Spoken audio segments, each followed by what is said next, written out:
Now you talked about trying to adjust and facing spin. Now at that point in time, you said you hadn't really faced spin like that, but over the years, I would argue two of the leading teams at associate level against spinners going against stereotype, I guess if you could call it that. Ireland, before they got to test status, you look at the guys who came up through the late 2000s and early 2010s, likes of Niall O'Brien, William Porterfield, Andy Balbirnie, who I think is a fantastic player, has been those guys raised the bar in terms of the expectations for a spin at associate level. But Scotland, too, take a look at a player like yourself, Callum McLeod. Everybody knows, follows associate cricket, what Callum McLeod did to the Afghanistan spinners in Zimbabwe, and then also a couple months later against Adil Rashid in the England attack, and Richie Barrington. You go up and down the list of the Scotland order. Scotland is a team that prides itself on playing spin bowling well. What was that transformation like in terms of how that occurred over the course of the years, and what are some of the events you feel that kind of sparked that and spearheaded that increased focus or that transformation that led you from being a player or as collectively as a team and as a setup that struggled against spin because you're just not facing that kind of spin regularly to a team that now excels against it? I guess we'd be like any team when we were evolving. We'd always talk about trying to play spin better. We would talk about how we would do that, but not to enough detail, I would say. It's classic conversation that happens in the dressing room every game. The same things are said, but it's about how you manage that and how you actually find a way to improve it. We would have various groups of players over the years that would travel overseas to spin camps. That doesn't happen as much anymore because of the way the schedule is, but I know a number of our players did go to various spin camps, some in India, perhaps, or one in India, one in Dubai. So I guess that was starting the process of batting more against spin, but batting in foreign conditions against spin. But the real change for me was when Grant Bradburn came to Scotland and he spoke about how we need to improve, what we need to improve. And one of those points was if we're going to be a full member nation, we're going to have to play spin really well because the middle overs are overs where the run rate would dry up and sides would end up getting 260 or something like that. So he spoke about how are we going to continue to find boundaries through the middle overs. So he challenged us to look to at least score a boundary and over, even through the middle overs where you think they would be, lower run rates and whatnot. That was the challenge. So we've continually were put under pressure at practice to find boundaries in various scenario games that he would play. And that encouraged us to play more positively against it, I think, and back ourselves against the spinners. We had a huge focus on rotating the strike, which is obvious, but how do you do that? You don't just tell someone, "I'll just knock it into the offside or just knock it into the leg side." A big part about that is using your feet, getting down to the ball or getting a good stride in so you can control and manipulate the ball and negate the spin, or it was getting really deep in your crease. We would speak about getting deep in our crease, but where is deep in your crease? Are you going deep to the offside? Are you going straight back? Are you going to the leg side? And the answer was all of them. You have to manipulate your body and the ball to put it where you need it to go so you can rotate the strike. So that was one thing. And the other was playing the sweep shot, play against the best spinners in the world. If you can't sweep, they're not going to give you very much. And if you can sweep, it then changes how they have to bowl at you.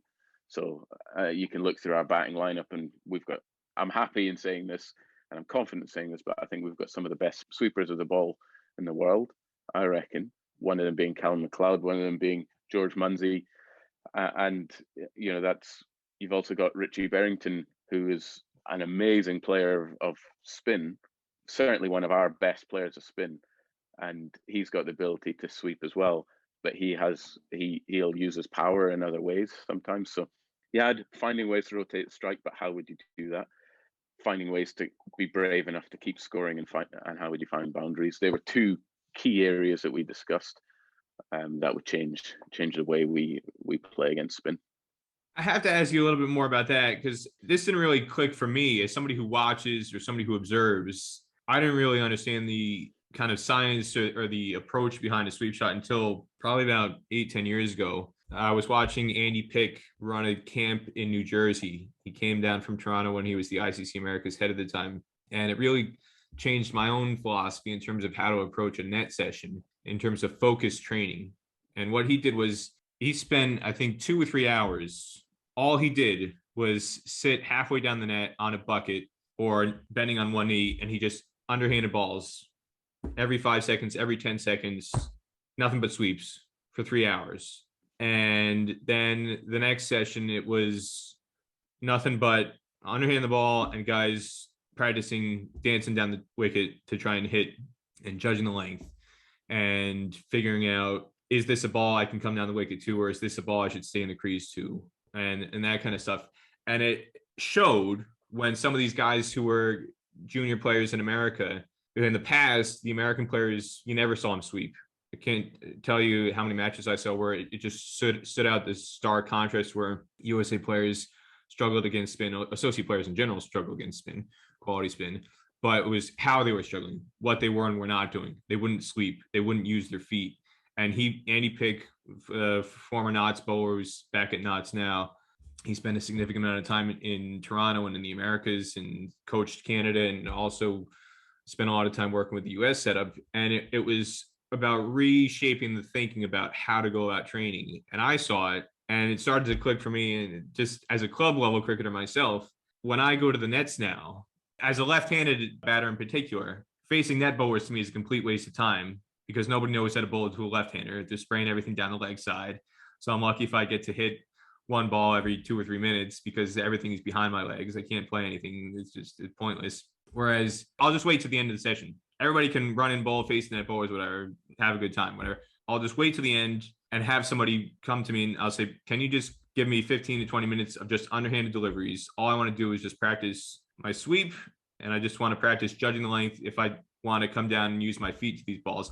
And it, as a club level cricketer, I feel like it's produced some improvement because it took me almost a full summer of doing this before I felt confident enough to play a sweep shot in a match. It took thousands and thousands of underhands where I felt I could play it in a match and not risk being LBW or having all sorts of other stuff happen. And it's unlocked for me as a club level player. If I can play the sweep shot just once and I middle it, the next ball almost every single time lands short. So not only have I opened up the sweep shot, I've opened up the cut shot of the pull shot because the bowler immediately overcompensates, it drags the length back. And the things you talked about, manipulating the field and open up different scoring options. If you just focus on one shot, all of a sudden it opens up 2, 3, 4, 5 different shots. And it's fascinating for me to hear you talk about that and the focus that Grant Bradburn had on a specific, not just you can say, oh, we need to play spin bowling better, but how do you do it? And clearly he had a map and a route laid out for you guys to do that. And I'm just curious for you and some of the other guys that you observe in training. George Munson, we see it's not just the sweep, it's the reverse sweep and the unorthodox stuff he does. How much time is spent training in your eyes, whether it's years or a number of months, to the point where you guys as a team collectively or you personally started to feel confident where you could start playing those shots in a match situation and achieve results consistently? Yeah, like we're pretty fortunate that a couple of those players already were natural sweepers of the ball, actually. McLeod was a hockey player, so that helped him. Munsey just always wanted to do something different, so he was always playing these different shots. Barrow would probably be someone who I wouldn't class as a natural sweeper of the ball, but became very good at it. So yeah, it was practicing it. We often used strange methods actually, or inventive methods, I would say. Actually getting the hockey stick out and using a hockey stick to practice hitting. I guess sweeping the hockey stick round, trying to use the edge of it so it was a smaller point of contact, rolling the ball at someone so you're sweeping it off the floor. So it was just different methods to try it, just to work on the, I guess, the swing and the motion of it, get your positions right, getting low. You know, it's all these are all the classic things that you'd say to someone if you want to sweep. What do you want to do? Get your head low, get your knee on the floor, watch the ball closely, swing high to low. That's, you know, if you read out a coaching manual, that's what it'll say. But it's a different story trying to do it. So some people like to get the leg in line with the ball. Some people sweep it behind, some people sweep it in front. It's such an individual thing, but you've just got to practice it in different scenarios. So what we did, yeah, it's very easy for someone to underarm the ball, and guys do it all the time. And then you can try and practice it, someone overarming it. But the real gold in figuring out how to play it and forcing people to play it was putting people in scenarios that they had to find a boundary, and they were forced to play it within a practice scenario. And we used to do that out in the middle. There wouldn't be any fielders, there'd just be like poles stuck in the ground or big cones or whatever, and you knew where the fielders were. And then there might be a couple of guys just patrolling certain areas. And simply, you would lose the game if you didn't find a boundary, because every dot ball that you'd face was worth 3 points, basically. So it would basically be the batters get to 21 or the bowlers get to 21. If you didn't rotate the strike or find a boundary, that would be 3 for every time. So before you knew it, the bowlers would be 9-0 up. You know, if you face 3 dot balls and you're staring down the barrel. So it forced us, these scenarios, some of the scenarios we played forced us to find boundaries. It wouldn't be really the same. It was always a spin scenario, and we play it every game, every practice. So yeah, it is about underarming, and then finding different methods of you actually practicing it, using different items to hit it with. So we used a hockey stick. Some guys would use one of those narrow cricket bats, but it was about sweeping it both ways. But it became very clear that people who batted, especially through the middle order, had to be able to sweep. So it was made very clear to them, you have to work in the shot. I guess that changed the options, because as soon as you are able to play a sweep shot, even I force myself to do it now and then, although I wouldn't class myself anywhere near the category of McLeod and Munsey and Barrington in terms of playing against spin. I would have a slightly different method, but it helps me play my game because these guys play it so well. So it becomes very hard for bowlers to bowl. So then, even if I can do it, you have to talk about the tactics around it too. Are they bowling over the wicket and off spinner perhaps? Are you going to step outside the line and then sweep? And obviously that makes it harder to be given out LBW, although on Saturdays you might question that option. But these are the options you have to play. Have they got 1 point, or have they got 2 points? If they got 1 point, can you play the reverse? That brings that mid-wicket player from mid-wicket over to backward point. It means you've got easier singles in mid-wicket. So all of a sudden, from you playing it, the options change for the bowler. Then they start thinking. You start putting them under pressure. So that's what the understanding is there for the importance of playing spin. So you can train it in many methods, but I think the big key for us wasn't just about how we trained it in terms of practicing the shot. It was about how we forced people to have to play it in practice. Essentially what you're saying is also that if you wanted to get selected to play, if you were looking to push your way into the 11, you could score as many runs as you want. But in terms of how you score the runs, if you didn't show you were capable of playing these kind of certain shots, it more than likely was going to limit your chances of being selected for a squad or pushing for a place in the starting 11 in the event that somebody got injured or wasn't available. Runs are your currency as a batter. Okay. So you don't have to be able to play a sweep shot. I don't think it ever got to that stage. You don't have to be able to play it to get selected. But when you pick a squad, when you pick an 11 to go out and play, you have to try and put your team together around the skill sets that people need to play in these various roles. So I guess being an open batsman, you've got to be capable of playing the ball when it swings a little bit. Not that the white ball swings very long, but it can swing. And you've got to be able to play off good length and heavy length deliveries that guys are going to try and bash when you're out there. And if you're going to be batting in the middle, you have to be capable of playing spin and being effective at rotating the strike, with still having an ability and an option to find boundaries if that's required. So that was certainly part of how you pull together a skill set for someone to play within certain roles in your team, but it wasn't a necessity. It was just we were conveniently, and we had good players of spin and players that were capable of playing that shot. But runs is the currency. You can score runs in any way you need to, but we were fortunate to have those players with those skills at that time, and still do. One of the things that stands out to me about your game when I've watched Scotland over the years, especially in the victory against Zimbabwe, that was the first one over a full member in ODIs, and it got you the ESPN Cricket Info Associate Batting Performance of the Year. That game in 2017 was your manipulation of the field in terms of the power play and the field settings, and you're somebody who's always stood out. When you bat, and when I'm taking photos on the boundary, I can pick out certain places where I know I'm going to get the best shots for Kyle Coetzer, and it's usually standing at mid on or mid off, because your straight drives in the power play going back over mid on and mid off when they're up in the ring, you can set a clock to it and count on Kyle Coetzer playing that kind of shot. And again, it's changed my way of thinking in terms of just observing and watching the game. It just seems like a high percentage shot at that stage of the match. You always seem like you're somebody who's very aware of your field settings and how you can manipulate the field, but also low risk versus high risk. And I see a lot of guys who get caught on the boundary in the power play, and it drives me bonkers. Usually a deep square leg or something else like point. that. I'll talk exactly about that when you're finished. But yeah, carry on. But yeah, it's inexplicable to me how that can happen to a certain player. Are they not paying attention? Do they just risk reward?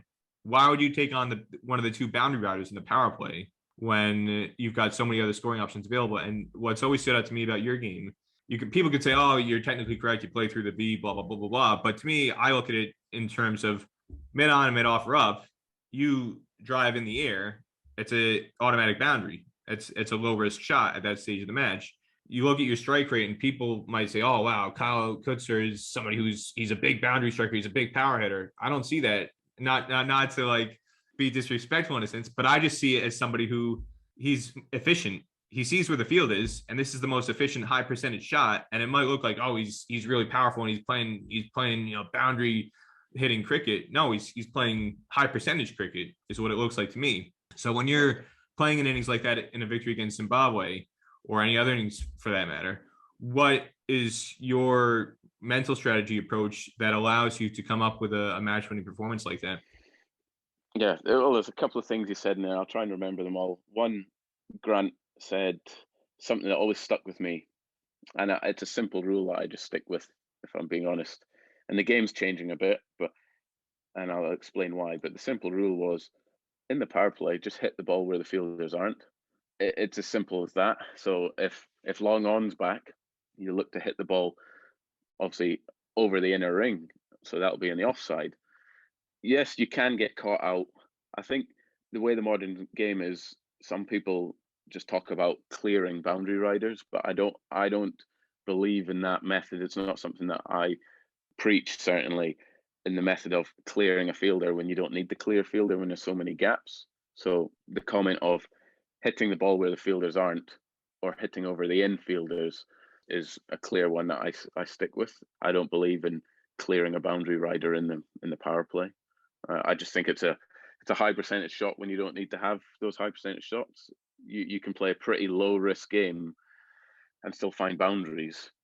Other thing you talked about, like percentage, in my head, how the percentage game works is you try and play the game within your percentages, within your favor, for as long as you possibly can until you need to step out of that. So if you can imagine a dartboard, for example, you've got the inner circle, like the bull ring or whatever, and you keep your game within that for as long as you can until you need to step into the next area where your percentages rise in terms of danger of getting out because you're maybe playing more risky shots. And then if you have to step outside of that, then your percentages rise again. So if you can be efficient and be effective, staying within your game for as long as possible, you should score runs semi regularly. It's not an exact science, obviously, but if you bat well with your partners, some will have different strengths. So you got to take that in consideration too. Some will help you score runs because they're scoring runs at different parts of the field.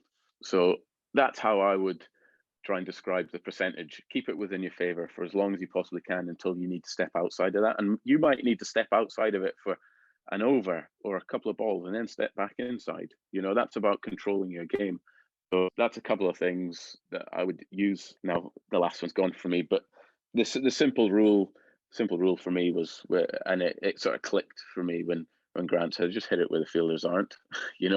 Don't talk about where the fielders are, just hit it where they aren't, and keep the percentages in your favor for as long as possible. The other thing that I changed a number of years ago was my guard on the stumps. So I used to bat in middle basically my whole career, and I didn't really know why I did it. I always remember people like Dale Benkenstein talking about changing guard to different bowlers at Durham, and that's probably too naive and didn't really understand the angles. If you think about the angles of people bowling at you, and I didn't really appreciate it, and I was always worried about getting hit in the pads. Even though I nicked off basically my whole career, I was worried about getting the pads. So then it just clicked to me, and I was watching England in a Test match actually, and half the players are batting on middle or leg and walking across to off. Jonathan Trott was one, massive pads, but he never got out of LBW really, did he? So, and in my mind, I just thought, right, well, I'm going to stand in front of my stumps. And the reason being is it means if the ball's coming straight at me, I know I have to play it. If it's outside my eye line, I know I can have a swing at it. And I back myself to hit the ball if it's straight. And also, the time of the innings when I play is all the fielders in the offside. You got your slip, you got your covers, you got all these guys in the offside. If I stand in off stump, I can play straight. And then if they drift sort of more onto my pads, sort of middle and leg, then I just look to hit mid on or just lean on it and it goes wide of mid wicket. So that's where the fielders aren't. And even if I'm getting an inside edge, I'm always getting off strike. So there was a method in the madness there that, well, I might as well work in my game playing straight and hitting through the leg side because there's no fielders there. And then if they were bowling outside my line, I've had some good form over the last sort of 7 years or so, I would say, and played some of my best ever cricket. And those are three things that I changed and I understood. It was my percentages with risks, batting an off stump because I could line the ball up better, and hitting the ball where the fielders aren't. Really simple things, and I stick to that every game, whether I'm playing on Saturday for a club team or I'm playing for Scotland on a tour in USA. So they'll still be my same methods, and I'll stick to them as long as I can. And you'll go through peaks and troughs in terms of form and how well you're actually hitting the ball, but the rules still apply. That's some of the psychology behind that performance against Zimbabwe. It's really fascinating to hear you talk about that. And even as you're saying, I'm thinking, oh, next game I go out, I think I might take Garden off stump. So I just leave the ball easier. And yeah, it's psychologically. There's more to that off stump theory than that, but I'll get into the intricacies with you at some point. Don't worry. But it makes sense because one of my fears, and if you're saying it as an international associate player of the decade, I'm thinking it must be a normal thing. It goes for everybody's line. You stand on the stumps, you're thinking, oh, geez, I'm an LBW candidate. I don't want to be risking LBW.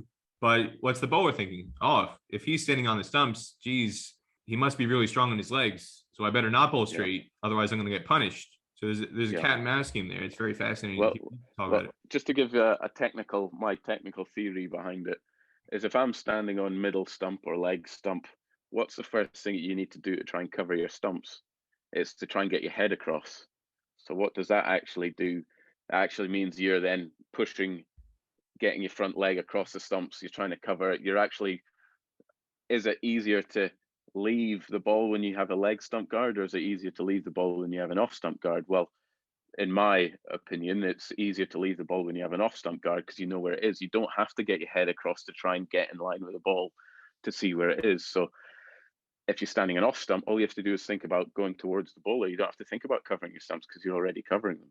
So that's part of my theory, and I wish I'd done it earlier in red ball cricket in my career, to be honest, because like I said earlier, I nicked off a lot, but it was because I was batting sort of more in middle stump. So playing and leaving a moving ball became trickier because you had to make sure you covered it. And we've all been there where we've left a ball and it's hit the top of off, or maybe top of middle, or maybe halfway up middle, perhaps.